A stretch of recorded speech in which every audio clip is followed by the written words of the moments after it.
Gusto mo bang magtrabaho sa Europe?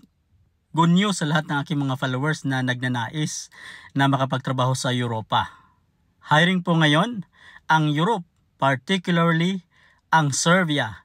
Naghahanap po sila ng mga dishwashers at hotel housekeepers.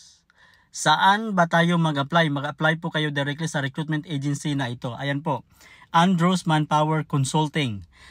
Paano mag-send ang ating resume? Mag-send po kayo directly ng inyong mga resume sa kanilang email address. Ayan po. At the same time ay ilalagay ko ang kanilang link dyan sa comment section upang kayo ay makapag-apply ng directly sa agency na ito. Maaari rin po ninyo silang tawagan sa kanilang numero. Ito po. At the same time ay maaari nyo po silang i-follow at i-like ang kanilang page for more details. Maraming salamat po. Paki-like at paki-share sa ating channel.